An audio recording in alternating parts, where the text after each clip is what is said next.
জীবন্ত পুতুলের মতো দেখতে একদম। মুখের টুল আর স্বাভাবিক হাসির মুখে হানিয়া মিরের সৌন্দর্য বলিউডের নায়িকাদেরও হার মানায়। পাকিস্তানের গণ্ডি পেরিয়ে ভারত ও বাংলাদেশে রয়েছে তার অগণিত ভক্ত। অভিনয়ের জন্য তিনি কলেজে পড়াশোনা ছেড়ে দিয়েছিলেন, আর সে অভিনয়ই তাকে এনে দিয়েছে জীবনের সবকিছু। হানিয়া মিরকে অনেকে বলিউডে দেখতে চান। কোটি মানুষ হৃদয়ে জ্বর তোলা হানিয়া মির সম্পর্কে বিস্তারিত জেনে নেওয়া যাক। 1997 সালে পাকিস্তানের রেওয়ালপিন্ডিতে জন্ম হানিয়ার। তার কেরিয়ারটা 8 বছরের। অন্যরা সিরিয়ালে কাজ করে সিনেমায় নাম লেখান, আর হানিয়া মিরের ক্ষেত্রে উল্টোটা হয়েছে। তিনি সিনেমা করে সিরিয়ালে নাম লিখিয়েছেন। 2016 সালে হানিয়া সিনেমায় নাম লেখান। National university of computer and emerging সায়েন্সে পড়ালেখাকালীন তিনি বেশ কয়েকটি ডাব সমাজ ভিডিও তৈরি করেছিলেন।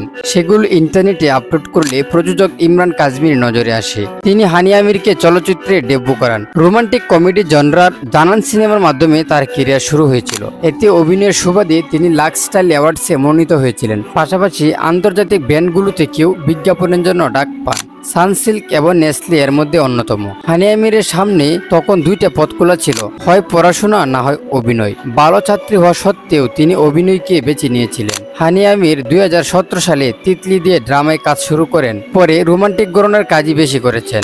নাম মজলুম আফরাদ 2 ও ফারওয়াজ হাই জুনুন সিনেমা দুটির মাধ্যমে হানিয়ার জনপ্রিয়তা কয়েকশো গুণ বেড়ে যায়। সিনে ইশকিয়া সিরিয়ালটি তার ক্যারিয়ারের অন্যতম সেরা কাজ। 2021 সালে শুরু হয় বিখ্যাত ড্রামা মেরে হামসাফার। বছর না গড়াতেই এই ড্রামা ব্যাপক জনপ্রিয় হয়। এই নাটকের অন্যতম প্রধান চরিত্রগুলোর একটি হিসেবে হানিয়া মির ছিলেন। এতে তিনি হালা হামজা আহমেদ চরিত্রে অভিনয় করেছিলেন। চরিত্রটির মাধ্যমে তিনি ভারত জুড়ে পরিচিত পান। পরে হানিয়া মিরকে মুঝে প্যার হুয়া তার ড্রামাতে দেখা গেছে। ছোট ক্যারিয়ারে বেশ কিছু পুরস্কার জিতেছেন। পীর ওহে মোহাব্বত সিরিয়ালে কাজ করে 2018 সালে তিনি হাম অ্যাওয়ার্ডস বিজয়ী হন। স্টাইলিশ অভিনেত্রী হিসেবে একই বছরে জিতেছেন হামস্টাইল অ্যাওয়ার্ড। এছাড়া নাম মজলুম আফরাদ সিনেমায় কাজ করে তিনি ইন্টারন্যাশনাল পাকিস্তান প্রেস্টিজ অ্যাওয়ার্ডসে মনোনীত হয়েছিলেন। সম্প্রতি পাকিস্তানের হাম টিভি অ্যাওয়ার্ড দিয়েছে। হানিয়া এই অ্যাওয়ার্ড পাননি। ভক্তরা তাই কর্তৃপক্ষের উপর চড়েছেন। আসলে শেষ 2 বছরের পারফরমেন্সের ভিত্তিতে এই অ্যাওয়ার্ড দেওয়া হয়। হাম টিভিতে হানিয়ার শেষ প্রজেক্ট ছিল সেঙ্গেমা, যাতে তিনি পার্শ্ব চরিত্র ছিল। এ কারণে তিনি হাম টিভি অ্যাওয়ার্ড পাননি। বর্তমানে হানিয়া মির খুব দাপটের সাথে এরি ডিজিটালের ড্রামাগুলিতে কাজ করেছেন। এই যেমন মেরে হামসাফার, কাবি মেন কাবি টুম এর মতো দর্শকপ্রিয় সিরিয়ালে তিনি কাজ করেছেন। সেই হিসেব করলে এরি ডিজিটাল যদি অ্যাওয়ার্ড শো এর আয়োজন করে তাহলে হানিয়া একাধিক অ্যাওয়ার্ড পাবে। যাকে নিয়ে গোটা উপমহাদেশ জুড়ে এত মাতামাতি, তার সম্পর্কে নিয়ে বিভিন্ন গুঞ্জন তৈরি হবে, এটাই স্বাভাবিক। ইন্ডিয়ান র্যাপার বাদশা ও হানিয়া মিরের বিয়ের গুঞ্জন তৈরি হয়েছিল, তবে হানিয়া নিজেই তা অস্বীকার করেছেন। তিনি জানান তারা দুজন ভালো বন্ধু। তিনি বাদশার গানের ভক্ত।